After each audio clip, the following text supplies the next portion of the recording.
Então, vamos hoje iniciar um tema muito especial, que é isso. Vocês podem anotar no seu caderno, projeto de vida, tema número 1, projeto de vida. Faça de sua vida uma autêntica obra-prima. Então, irmãos, este tema que agora vamos enfrentar, ele é fundamental na vida de todos. Ele é fundamental na vida de quem se interroga sobre a sua vocação, o que Deus me chama, o que vai ser da minha vida, qual é a minha vocação. Então, este é o primeiro tema para quem deseja aprofundar e discernir a sua vocação. Faça de sua vida uma autêntica obra-prima. Esse será o assunto que hoje vamos enfrentar. Mas, além de uma pessoa que se interroga sobre a sua escolha de vida, sobre a sua vocação, este tema é fundamental para todos aqueles que desejam tomar um caminho de fé, que desejam trilhar um caminho de fé, desejam iniciar o caminho de fé.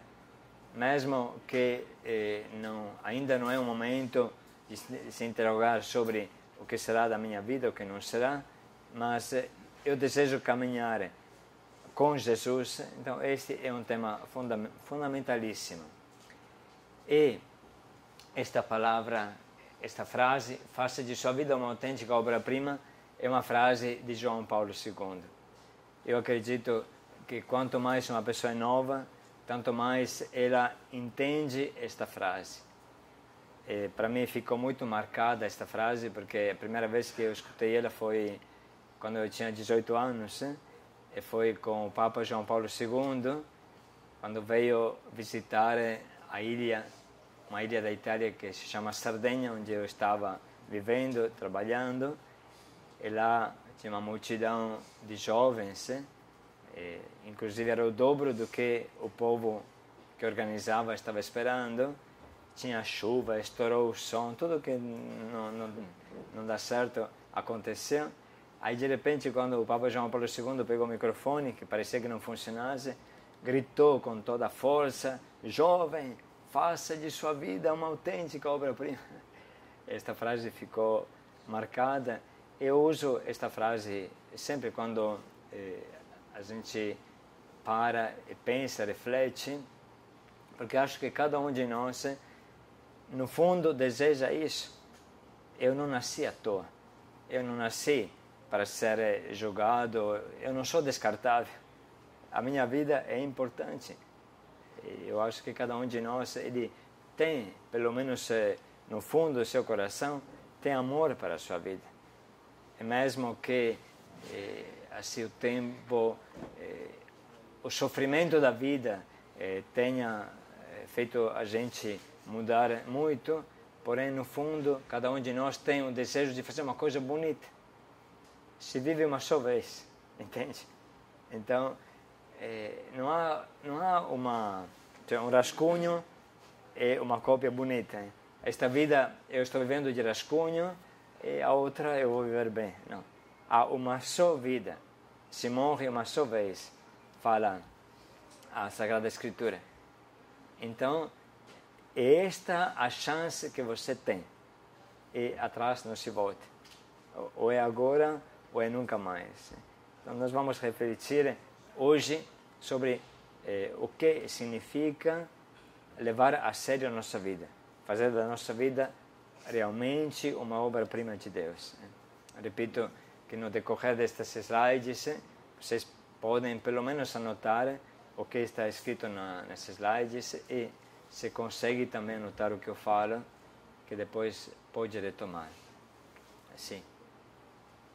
Podemos assistir agora um vídeo muito interessante, muito bonito, sobre a vida dos salmões. Eu convido a todos a prestar bem atenção a este vídeo que a natureza nos propõe. O salmão é um peixe típico dos países e dos mares frios.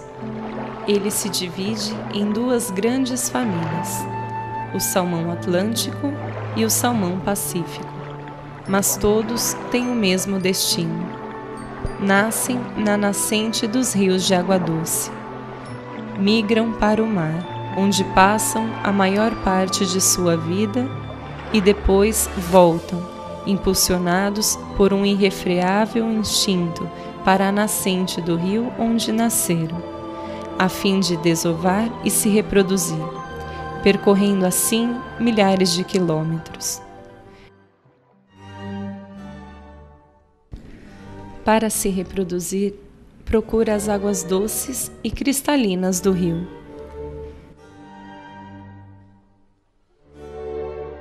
Depois de ter desovado, as larvas se abrem por volta de março, abril, e permanecem na brita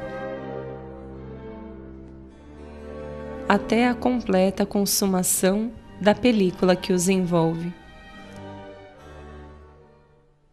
Saem depois do fundo e iniciam a se nutrir e a crescer. Depois que alcançam o meio quilo, na primavera, descem rio abaixo, enquanto o gelo se derrete e fica na boca do rio, de 2 meses a 1 ano.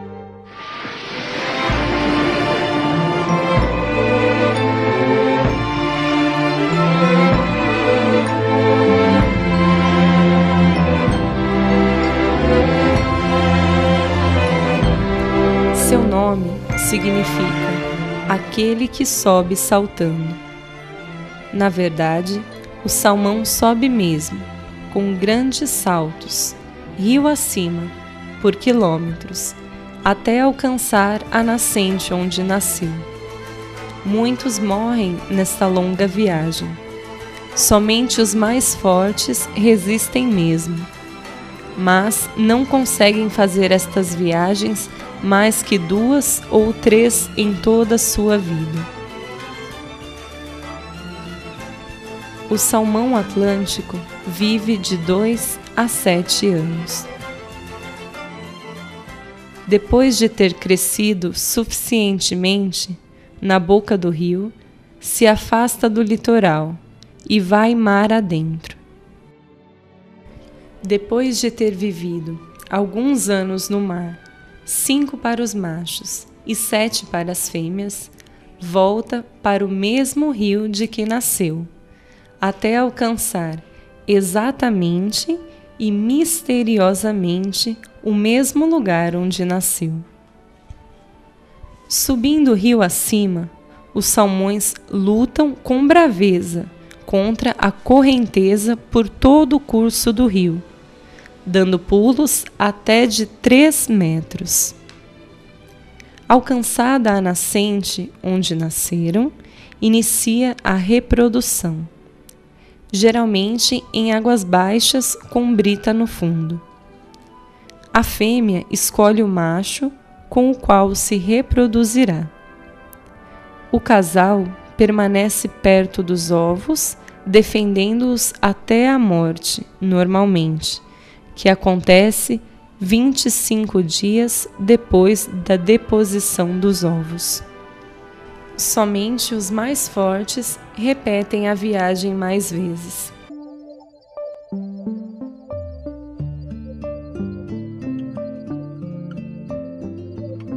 Quanto nós podemos aprender desses peixes?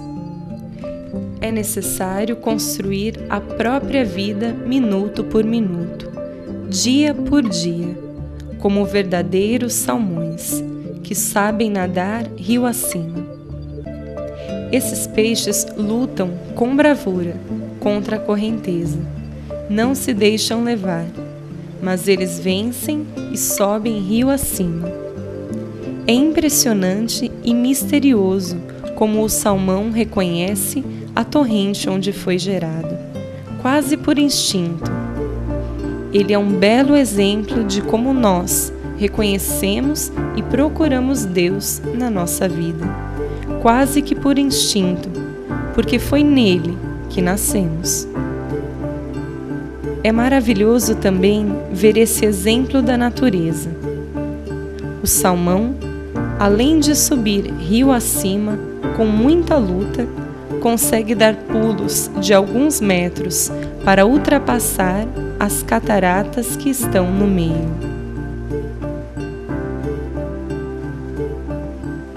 Esse peixe também nos ensina o valor do jejum, porque ele não come nada até chegar no início do rio, onde depõe os ovos para se reproduzir e coroar a sua missão. Se um pequeno animal consegue ser tão fiel às leis da natureza, quanto mais não deveríamos ser nós com as leis de Deus, nadando rio acima, nesse mundo que é um esgoto a céu aberto, ultrapassando as cataratas que são os 1000 problemas de cada dia. Ele não é um peixe de água suja, um peixe de esgoto. Ele não fica na fossa que leva à morte e destrói. O salmão é um peixe de águas cristalinas. O salmão realiza um autêntico projeto. Se lança em avante, se projeta sempre em frente, nunca volta atrás, nunca se deixa arrastar. A nossa vida é exatamente igual à vida do salmão. Precisamos lutar com todas as nossas forças contra a correnteza. Rio acima, precisamos vencer a correnteza que nos arrasta para as cataratas e nos esmaga nas rochas das cascatas. Precisamos de coragem e braveza. Mas, se um peixe é capaz de tanto, será que nós valemos menos que um peixe? Enfim, precisamos explicar uma coisa. Não basta ao nosso bravo salmão subir rio acima. Ele precisa prestar muita atenção aos terríveis perigos que encontra nessa viagem. Quando parece que está quase para chegar, lá o esperam ursos terríveis e famintos. São animais ferozes que ele não conhece.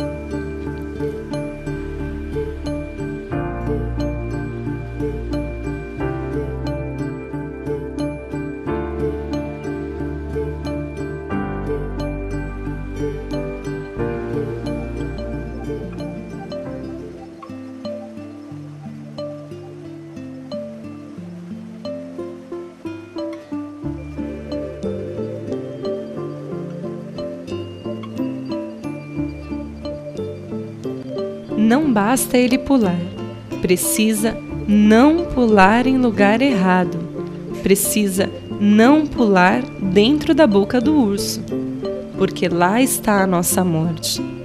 Assim termina todo o nosso esforço e melhor seria não ter começado essa viagem. Existem muitos ursos famintos que estão prontos a nos devorar nesta nossa longa viagem para as fontes da nossa vida. Só vencem os fortes, os corajosos, os prudentes. Quem está em pé, cuide de não cair, diz a palavra. Não basta nadar bem, não basta nem subir rio acima.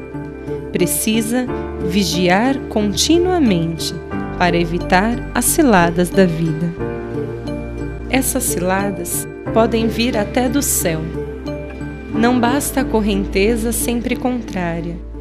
Não bastam os ursos das cataratas. Precisa também vigiar nos perigos que vêm do alto.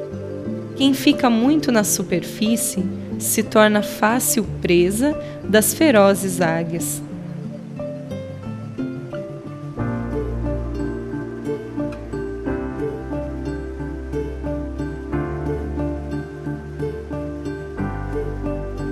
Quanto é importante saber descer na profundidade. Lá, os perigos são menores. Depois dessas terríveis provas, o salmão, em jejum, sem força, chega até a sua fonte, onde ele nasceu, e lá inicia a dar frutos. Mesmo depois de sua morte, o salmão continua contribuindo para a existência de muitas espécies ao redor, servindo de alimento. O legado dos salmões continua muito além dos rios. Mais de 200 espécies, como plantas, insetos, pássaros e mamíferos, todos dependem diretamente do salmão.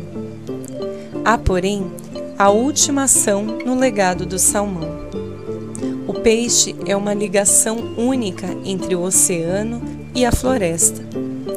Depois de alimentar ursos, pássaros, lobos, o que resta do salmão pertence à floresta.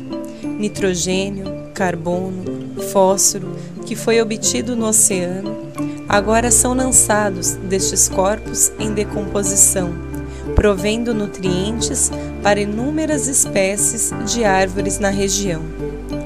8% do oxigênio existente nesta floresta vem do oceano, trazido nos corpos dos salmões que retornaram para casa. Dará vida a milhares de outros pequenos peixinhos.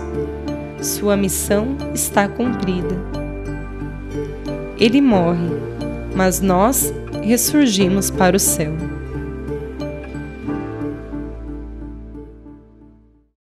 Bom, bonita.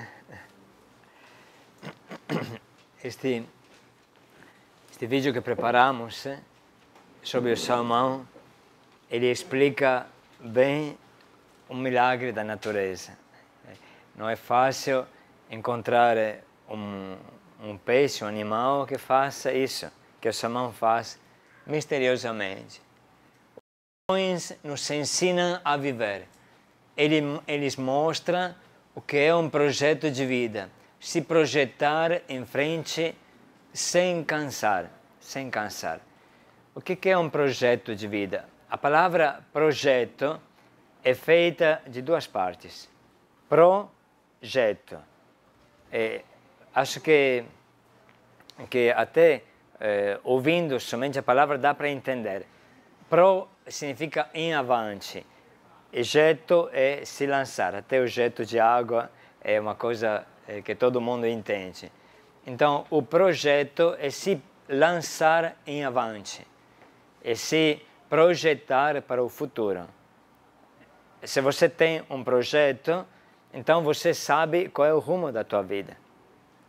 Por exemplo, você já imaginou construir uma casa sem projeto?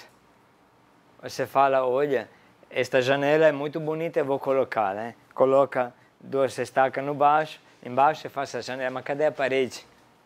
Ou de repente você faz a parede porque você quer fazer rápido e não faz a fundação. Ou de repente faz a fundação de 10 centímetros e joga em cima 3 andares. O que vai acontecer? Então, cada coisa que você faz, ela necessita de um projeto. Ela pode ser pequena, pode ser grande, mas sem projeto você não caminha. Até nas casas de vocês, por exemplo, a ficha dos anjos, que toda semana tem que ser feita, ela é um projeto, porque ela olha para trás e olha para frente. Quando tem aquelas perguntinhas, né? Como podemos fazer para melhorar, o que vamos fazer, é um projeto. Agora, a gente deve, assim, sair deste nível muito simples, que é a vida, como construir uma casa, construir uma convivência, e a gente deve se projetar em algo mais profundo. A minha vida, como é? Se uma simples casa precisa de um projeto, a minha vida não precisa de um projeto? E como é que é o meu projeto de vida?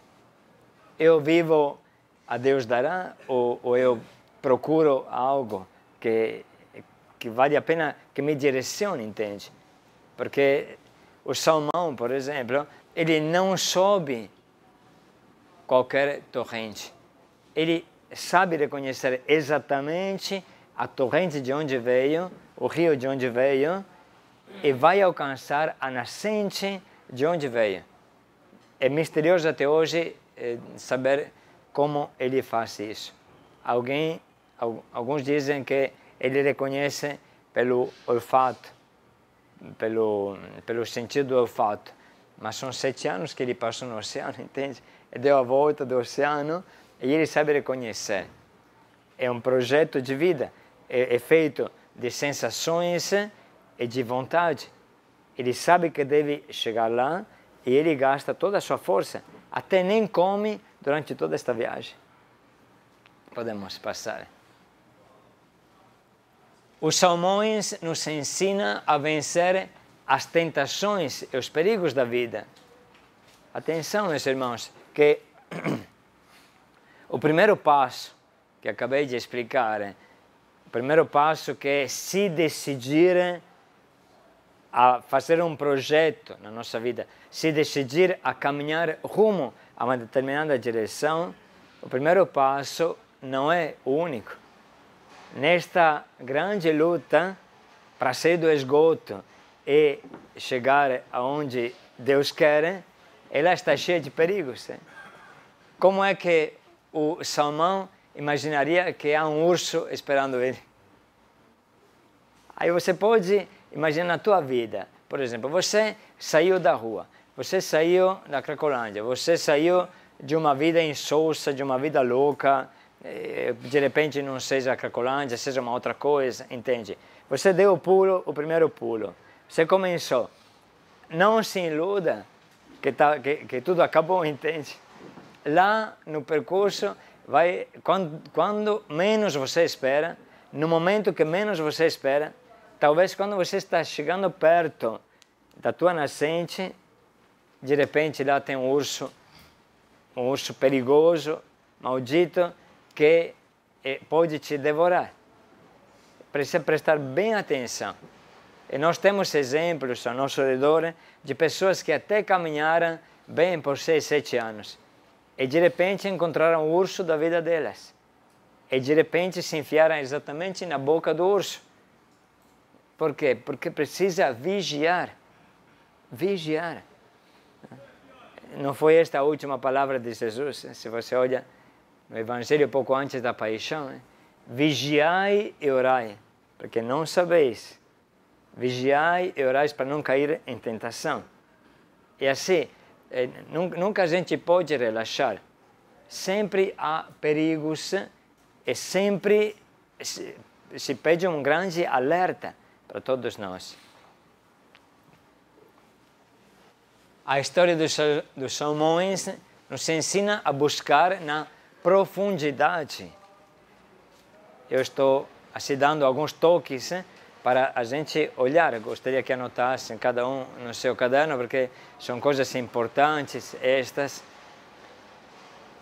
Entrar na profundidade da vida.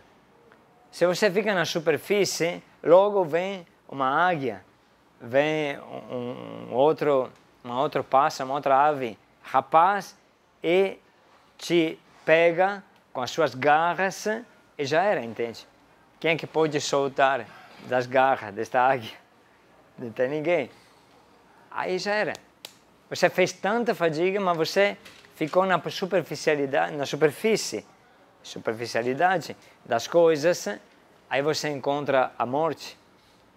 Atenção, quando se fala que precisa ser profundos nas coisas, profundos, descer na profundidade. Na profundidade estão as pérolas, na profundidade estão aquelas construções coralinas, os corais, estão na profundidade. Na superfície tudo é muito perigoso.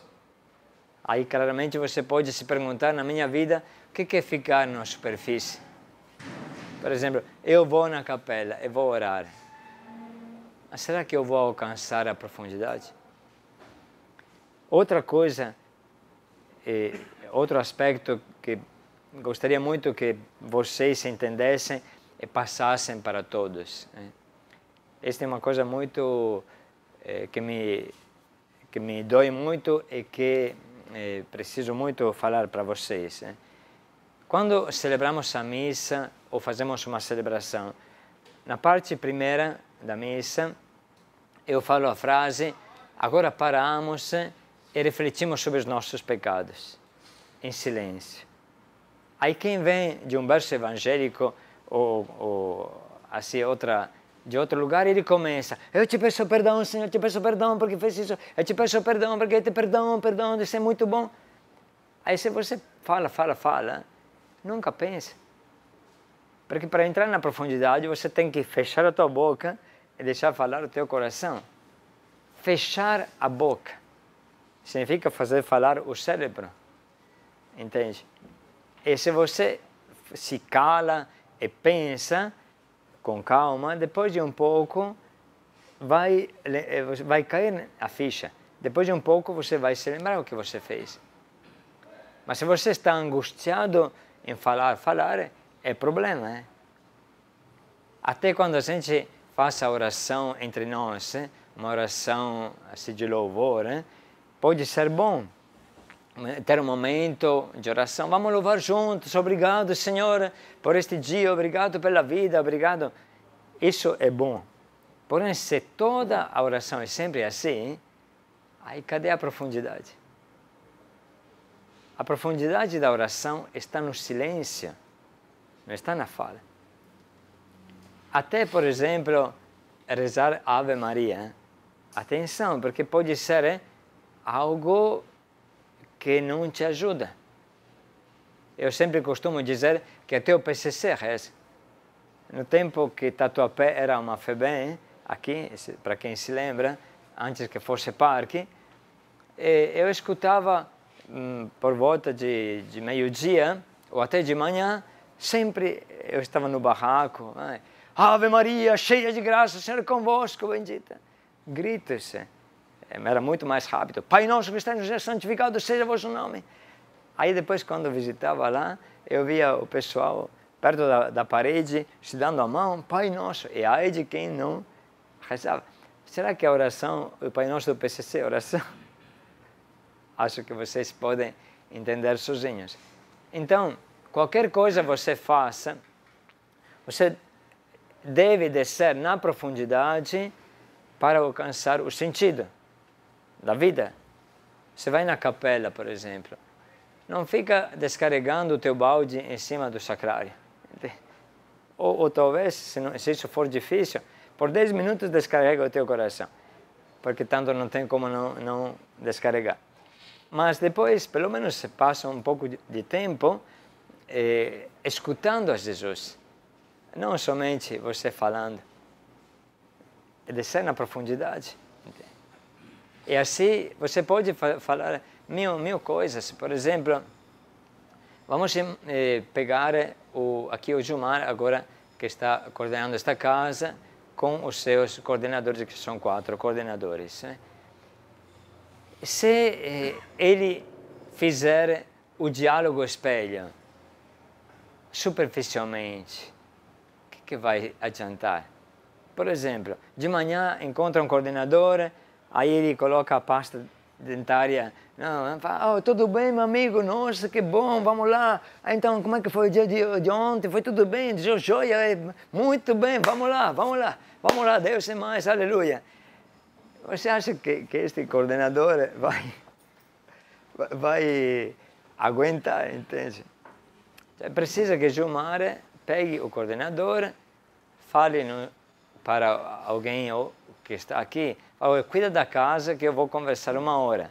Aí de repente sai lá fora ou procura um cantinho e desliga o telefone e conversa e dialoga. Que é inútil você dialogar com um telefone para cá, um telefone para lá e me chama para cima, para baixo. Isso não é diálogo. Se você quer entrar na profundidade da pessoa, você tem que deixar que a pessoa se abra. Que a pessoa abra o seu coração. E uma pessoa não abre o seu coração em 2 minutos. Então, Ricardo, muito bem. Olha, vem aqui, Ricardo. Então, você está vivendo bem? Você se confessou qual é o teu pecado? Fala qual é o teu pecado. Ainda não falou? Então, se eu confesso desse jeito aqui, o que vai sair? A pessoa se enrola todinha, entende? Então, precisa deixar o tempo que uma pessoa se expresse, deixar o tempo que aterrize, deixar o tempo assim. E se for uma mulher, é o triplo do tempo que um homem que precisa. Mas o diálogo, ele é feito para entrar na profundidade. E o que significa entrar na profundidade? A gente pode partilhar a experiência de Deus, né? Quem é Deus para você? O que Deus fez na tua vida? O que você deu para Deus? O que Ele mudou? Ou até como você viveu o propósito teu, né? Você sabe que tem pessoas que sempre pegam como propósito perseverar, né? Como você vai ver o propósito? Perseverando. Como você vai ver o propósito? Perseverei. E percevejo e perseverar. É por isso que tem tanto percevejo, né? Vindo da Cracolândia. Gente, a profundidade é o que muda o coração. Muda o coração. E vocês vão ver no decorrer desse tema como é que a gente tenta entrar na profundidade. Espero que estes poucos exemplos nos ajudem a entender. Qualquer um de nós, repito, sobretudo para quem tem um papel de coordenação, quem tem um papel de acompanhador espiritual, quem tem um papel de formador, hein? Se você não entrar na profundidade, é seguro que você vai cair. O melhor que a pessoa que você acompanha, ela cai. Matemático, gente, matemático. Ou você encontra o coração dela, ou ela cai. Vamos imaginar que um irmão que vem da rua tem dentro uma ferida grandíssima, um sofrimento grande, porque perdeu a esposa, perdeu os filhos. Aí, de repente, ele é brincalhão, ele fica assim, na superfície, porque tem técnicas para ficar na superfície, né? Tem como uma máscara que coloca, assim ninguém vai mexer, né? Porém, fica seguro que você vai perder esse irmão. Se você não senta com ele, até ele se abrir, até ele colocar para fora o sofrimento, a mágoa que tem dentro, ele vai embora seguramente. E nós não conseguimos, assim, tocar, entrar no coração dele, entende? Não se trata de dar um psico e de entrar na cabeça dele, como alguém fala, não é desse jeito. É entrar no coração para ajudar ele. Vamos em frente. Anotem estas frases. Os salmões nos ensinam a não temer a correnteza e as cataratas. É impressionante. Tenta raciocinar.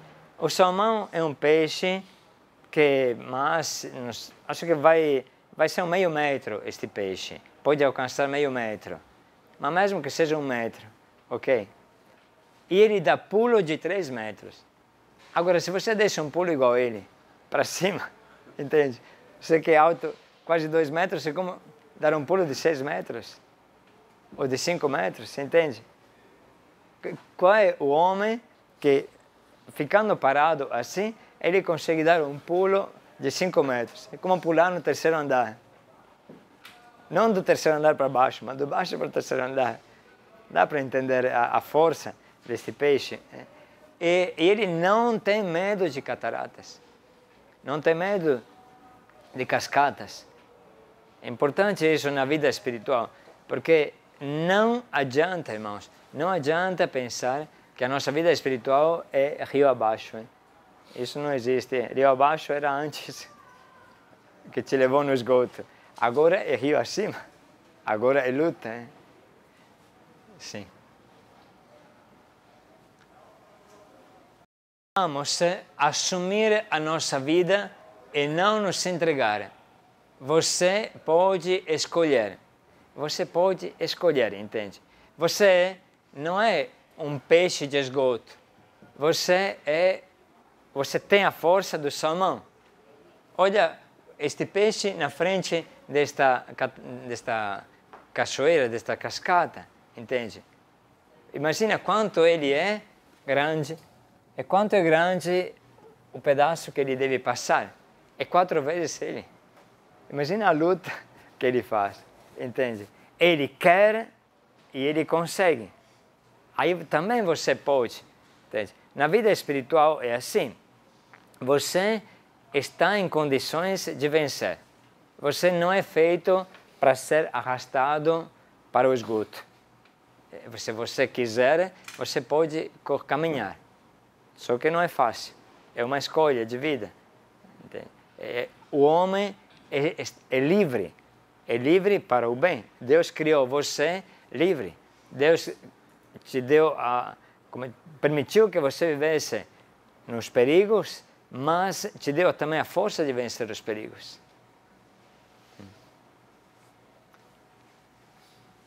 Projeto significa que não dá para viver de qualquer jeito, largado, de braços cruzados, arrastado pelo mundão. Projeto é o contrário disso.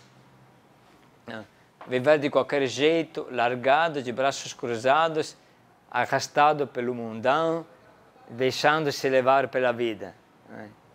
O salmão, ele é tudo fora que isso. Ele luta por dias e dias. Luta. São milhares de quilômetros que ele deve fazer vencendo a correnteza do oceano até o rio. Depois, quando chega no rio, de repente são dezenas de quilômetros para alcançar a nascente de onde veio. Entende? E você pensa que a tua vida é viver como um largadão, como uma pessoa assim. Aí não é. Você tem que assumir, você pode assumir e falar: agora quem manda sou eu, sobre a minha vida. Você droga, não manda. Você pinga, não manda. Atenção, não estou dizendo que você deixa Deus para fora. O único que pode mandar acima de você é Deus. Porém, você comanda mais do que a pinga. Você comanda mais do que a droga, entende? Você comanda mais do que o instinto. Por exemplo, eu costumo dizer assim: meu filho, você não é uma cachorra no cio.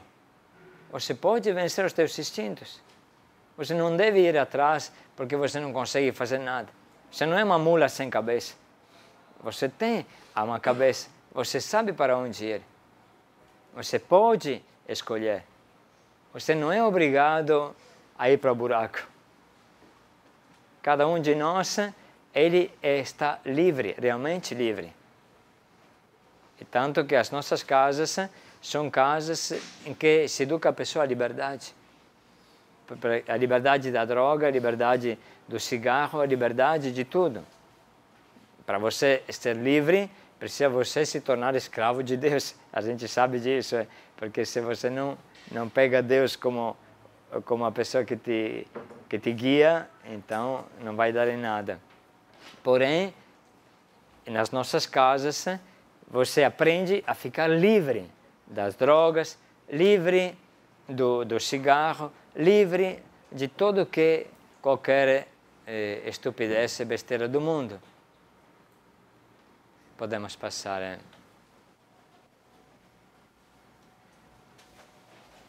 Olha aqui, eu queria mostrar para vocês uma coisa tão dolorida que anteontem, eu fiquei sabendo. Eu estava acompanhando assim o Williams, que a mãe dele veio a falecer anteontem, e graças a Deus conseguimos dar unção dos enfermos poucos minutos antes que morresse, chegar no hospital, ver ela, e depois acompanhamos o Williams. Aí Williams me falou assim: padre, um dos maiores meus sofrimentos é que visitei a minha família, e lá em casa tinha 2 sobrinhos meus, e aí de repente tiraram a camiseta, acho que tinha calor, e no peito estava escrito assim: morrer rico ou tentando. Morrer rico ou tentando. Aí ele falou: puxa, mas por que você tatuou no peito isso? Aí ele respondeu: este é o meu lema de vida agora. Estes sobrinhos são do crime, são de todo mundo que vocês sabem, não é? Morrer rico ou tentando. Se você pega isso como lema de vida, aonde você vai? Aonde você vai? É uma outra pessoa que não quero falar quem é, uma moça, pegou como lema de vida, morra, mas morra bonita. Não é esta uma música da Legião Urbana, né? Ou de alguém por aí? É uma música, esta aqui, morra bonita, né? E aí pegou como lema de vida. Aonde te leva? Te leva para o esgoto ou te leva para a tua nascente? É o esgoto e não a fonte. Esse tipo de coisa. Você pode imaginar para onde é que você vai. Não há projeto de vida quando você se mistura com o mundão e com as orgias do mundão, com o raciocínio do mundão. O projeto de vida é alcançar a nascente. Aonde você nasceu? Qual é a tua nascente? A sua mãe te amamentou com pinga ou com leite? O que saiu do seio dela? Pinga? Você nasceu para quê? Ela te deu droga como primeira coisa? Ou te deu comida? Qual é a tua nascente? Entende? Quem que te criou? Não foi Deus? Ou você nasceu, não sei, foi a cegonha que te paraquedou em algum canto? Qual é a tua fonte? Sim. Quando você terminou o segundo grau para escolher a faculdade, quando você termina o segundo grau para escolher a faculdade, se fala de vocação. Quais são as tuas propensões naturais? Agora é um pulo a mais que eu quero dar com vocês, entende? Porque a palavra projeto de vida é algo que você não pode, como dizer, construir tudo do nada. Não. Eu dou um exemplo. Se você tem um monte de madeira aqui, e você tem que construir uma casa, e não tem outra coisa a não ser madeira, então a casa deve ser de madeira. Entende? Se você tem um monte de tijolos, a casa deve ser de tijolo. Agora, quando você passa o vestibular e vai para a universidade, eles têm, como dizer, uma escola, a própria tua escola, ela aplica a você teste vocacional. Talvez alguém de vocês já fez isso. Você também fez. Então, o que é um teste vocacional? Não significa você vai se tornar padre, freira, etc. Significa você tem propensão para matemática, você tem propensão para química, você tem propensão para letras. Vamos imaginar que uma pessoa tem propensão para literatura e letras. Aí, de repente, ele vai fazer química. Pode ser que não dá certo, entende? Porque ele tem qualidades que florescem melhor na literatura.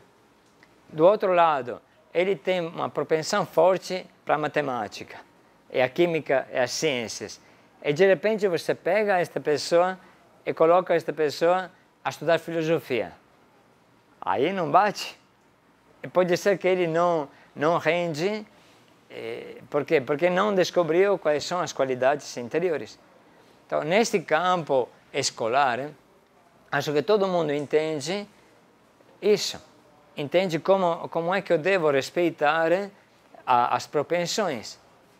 Eu me encontro com alguma coisa dentro, na minha inteligência, na minha mente, que eu devo respeitar.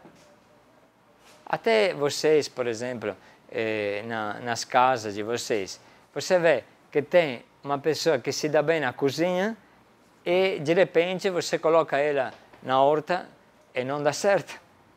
Ela pode até aprender, coitada, porém não é a praia dela. Aí, de repente, você pode colocá-la na cozinha, a não ser que você quer educar ela a outra coisa, entende? Mas faz parte da capacidade de vocês, coordenadores, identificar qual é o lugar melhor e colocar a pessoa no lugar melhor para florescer. Isso acontece no campo escolar. No campo escolar, o projeto de vida, a universidade, que é um projeto de vida, você parte do zero e você alcança o nível de formado, entende? O projeto de vida se constrói em cima das propensões naturais.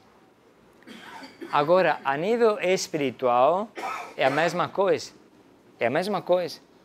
Tanto que, muitas vezes, eu digo assim, meu irmão, se você nasceu para ser padre, é inútil você querer fazer uma outra coisa.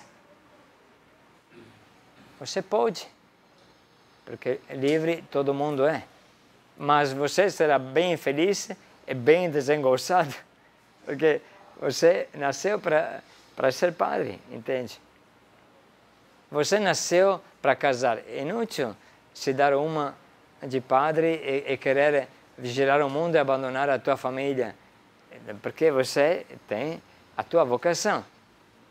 Você nasceu para pregar, você nasceu para se lançar no mundo, igual o Salomão faz. Então, é inútil você se fechar dentro de uma família restrita, limitada, porque depois você vai me dizer, puxa vida, eu me sinto amarrado. Bom, igual uma camisa de força, sabe aquela camisa? Mas, por que você se sente assim? Porque você não respeitou a tua natureza. Precisa você olhar como você é feito, para entender qual é o teu projeto de vida. Entende? Você não escolhe de qualquer jeito. Você não escolhe arbitrariamente, aleatoriamente. Né? Você escolhe na base do que o teu coração é. Agora vamos dar o exemplo do trabalho. Né? Quando você ingressa no mundo do trabalho, se fala de vocação. Qual é a tua propensão nata? Qual é a tua propensão nata no mundo do trabalho? É claro, se você, meu irmão, tem uma propensão de ser um técnico de siderúrgica, não sei, é inútil você se colocar a ser um contador, por exemplo, que você vai enjoar. Você não tem propensão com papel e você quer ser contador. Sempre o projeto de vida é uma combinação entre as tuas propensões e o que você vai ser. E a tua vontade, ela se insere nesta caminhada. Ok? Assim, a vida não pode ser vivida de qualquer jeito. O salmão sabe bem para onde deve ir e não come, não para até chegar lá. Volto a dizer que nós deveremos aprender muito deste exemplo da natureza. É um simples peixe. E ele é mais obediente a Deus do que nós. Ele vive o jejum completo. Não come nada durante todo o percurso. Tanto que emagrece muitíssimo e chega sem força lá na nascente, e a maioria deles morre lá no lugar. É impressionante a energia que o salmão dedica para chegar onde deve chegar. Gente, nós também não podemos nos contentar com a vidinha de esgoto aonde estamos. Nós nascemos para algo diferente, algo a mais na nossa vida. Isso eu espero que seja no coração de todos nós que estamos aqui, todos da Missão Belém, entende?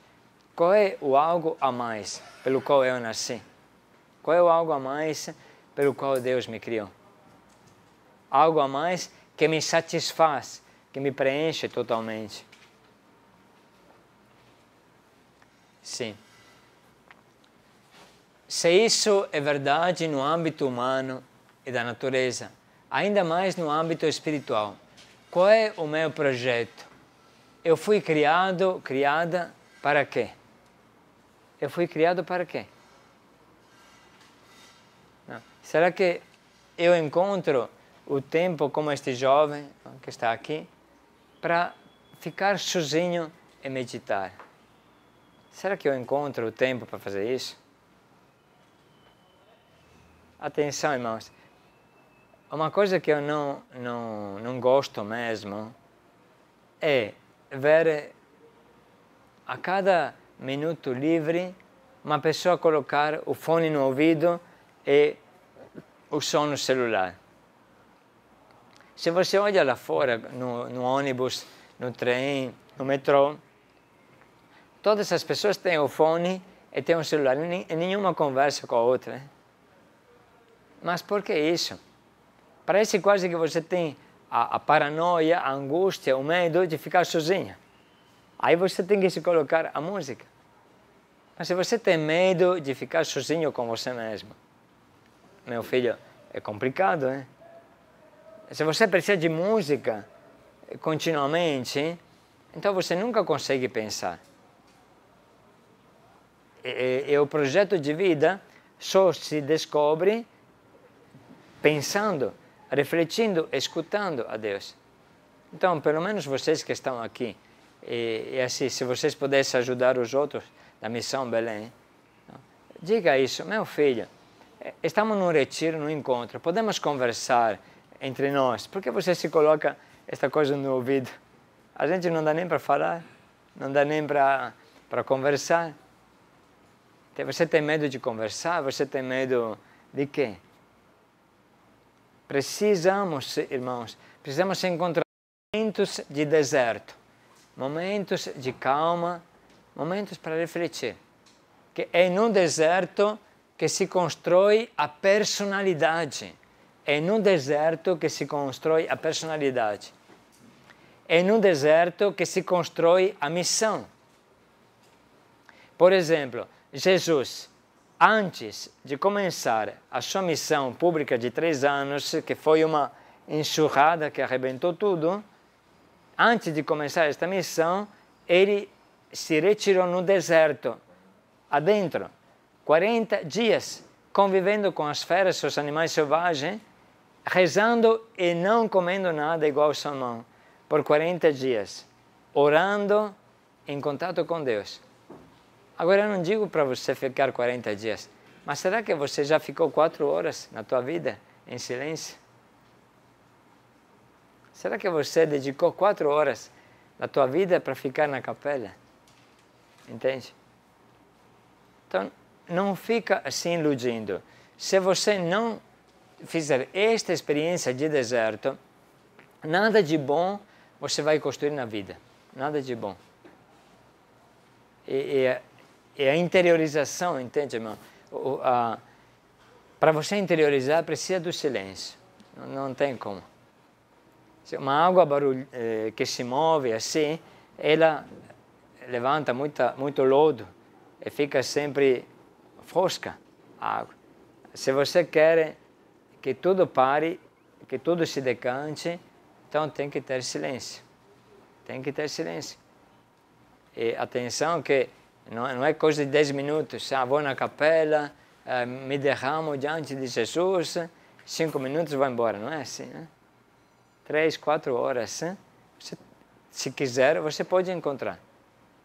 Escutando a Deus. Sim. De fato, o homem passa como uma sombra. Anote esse Salmo 38, versículos 6 e 7. Olha que bonito. Hein? Podemos ler juntos antes. De fato, o homem passa como uma sombra. A largura da mão, eis a medida dos meus dias. Olha a tua mão. A largura da mão. Hein? Olha aqui. Esta é a medida dos teus dias. Acabou, hein? Você não leva muito para sair da tua mão. A largura da mão. Eis a medida dos meus dias. É muito bonito este Salmo 38, 39, versículo 6 e 7. Se lembra também o outro Salmo que fala, a nossa vida passa depressa, os anos da nossa vida são 60, 70 para os mais fortes, talvez alguém chegue a 80, mas passam depressa e assim nós passamos. Não é assim? Não sei se você já olhou para trás na tua vida. Antes, meu irmão, antes dos 18 anos, uma pessoa nunca chega.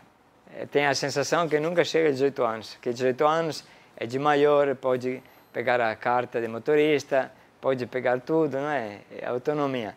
Depois dos 18 anos não consegue mais frear a vida. Quando chega nos 50, 60, vai correndo atrás, aí depois, entende? Você tem que pensar, porque passa o tempo, passa depressa. E o que de bom você fez? O que de bom você fez? Eu costumo brincar e dizer assim, quando uma criança é pequena, coloca na primeira série, aí os pais, corre, que você tem que ganhar a nota mais alta, que estuda. Aí ele trabalha, estuda, nota mais alta. Passa no segundo grau, olha, tem que correr, tem que estudar, porque você tem que ganhar a nota maior, se você consegue passar no vestibular, corre.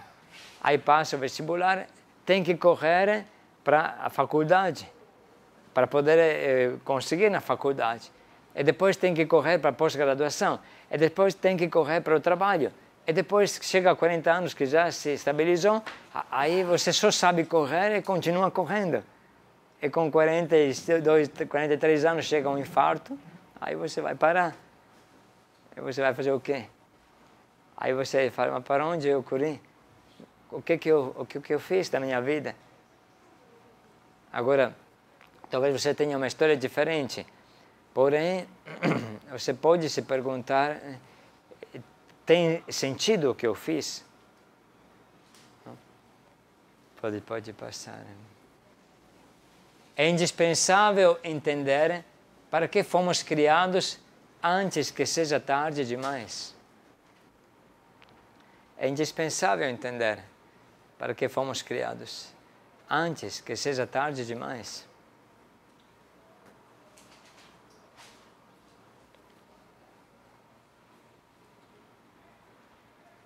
A vida nossa, irmãos, ela tem um sentido. A vida nossa tem um percurso.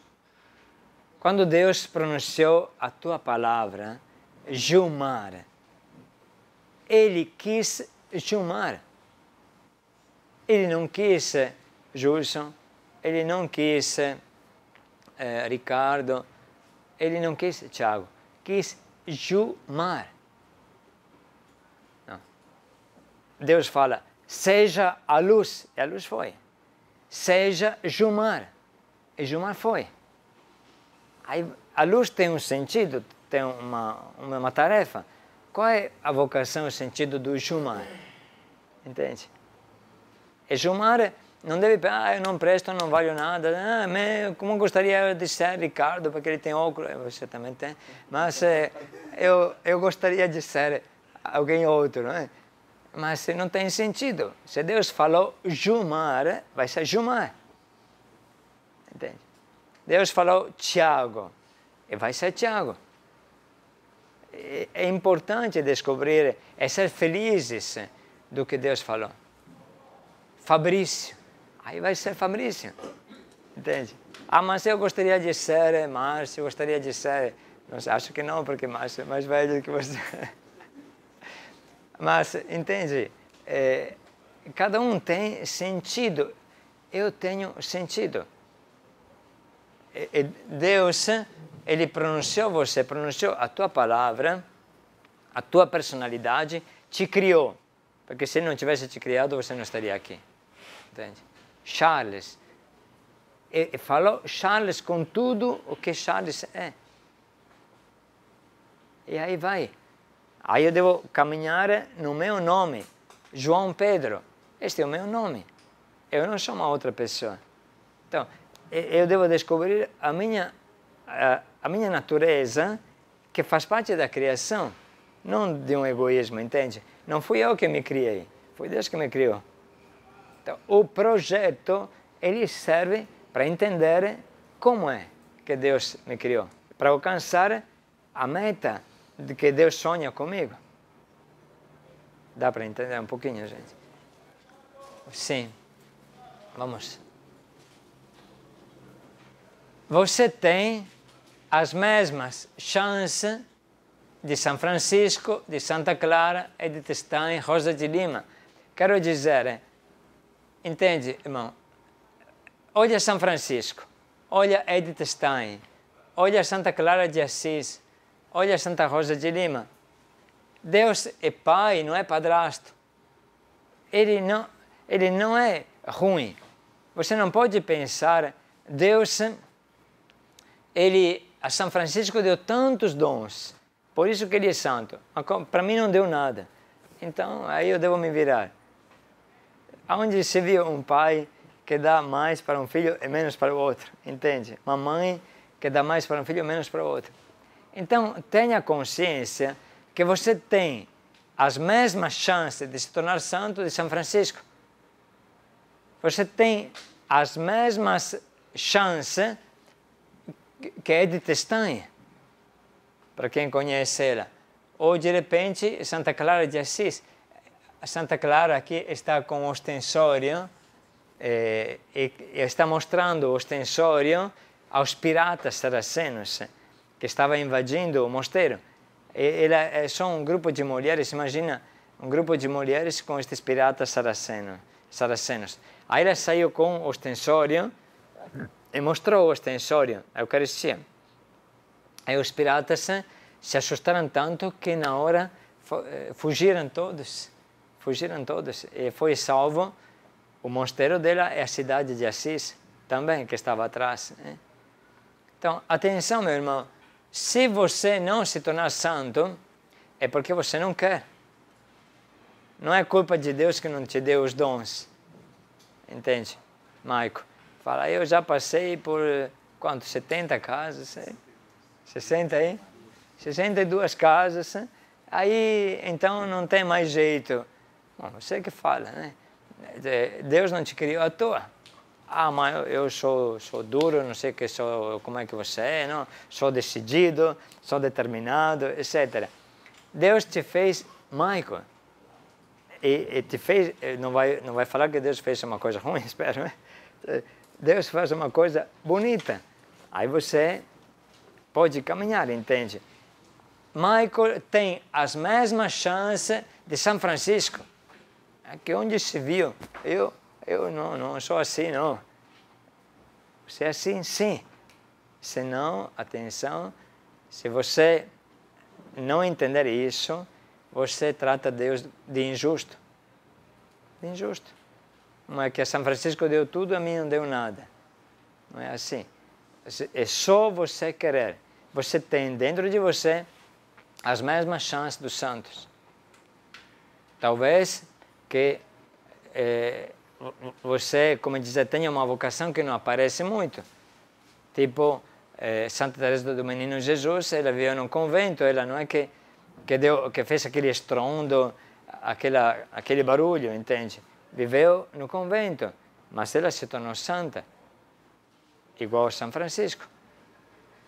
E você? Qual vai ser qual vai ser a palavra que você oferece ao mundo? Deus te criou com uma palavra. Mirna, Tiago.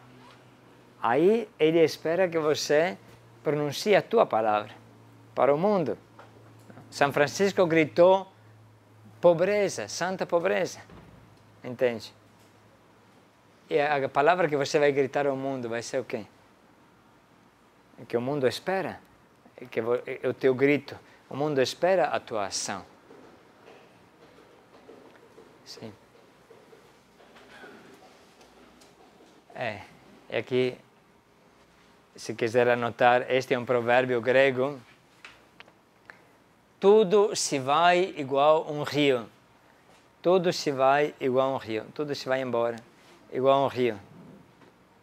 E se vocês querem aprender a falar grego, então fala Panta rei os potamos. os hipopótamos. Potamos significa rio em grego, e rei significa escorrer, panta significa tudo. Tudo corre, se vai, escorre igual ao rio. Tudo se vai igual ao rio. Assim falavam os gregos. Como dizer, o tempo vai e não volta, entende? Esta catarata desce e não volta atrás. Ela não é como um filme que você pode projetar ao contrário, entende? Esta catarata vai em frente e não volta atrás. Tudo se vai como um rio. Presta atenção. Também neste breve tempo desta meditação, deste primeiro tema que estamos aprofundando, presta atenção porque você é precioso. Escuta o que Deus quer, porque não haverá outra vida para escutar. Sim. O tempo passa implacável. Este também era um outro provérbio dos latinos, dos romanos. O tempo passa implacável, o tempo não volta atrás. Descubra o plano de Deus sobre você, antes que seja tarde demais. Esta areia que passa pela clepsidra, não é que depois você pode virar a clepsidra e tudo recomeça de novo. Não. A tua vida é só uma clepsidra. Esgotada esta areia, não vai ter outra. Esgotada a tua vida, não vai ter outra. Ou é boa esta vida, ou atrás não volta. O tempo passa implacável. O tempo passa implacável. Espero que esta pequena primeira reflexão tenha servido de alguma coisa para parar e se tocar. Parar e pensar. Eu quero fazer o que com a minha vida? O salmão decide de abandonar o oceano e de alcançar a nascente. Obedece ao instinto natural. E eu faço o quê? Outras pessoas, santos, coroaram a própria vida como Deus quis. E eu faço o quê? Hoje eu estou neste mundo para quê? À toa? Ou eu estou para realizar alguma coisa boa? Primeiro passo. Tem mais 10 passos antes de alcançar algo que pode ajudar a descobrir a nossa vocação, nosso chamado.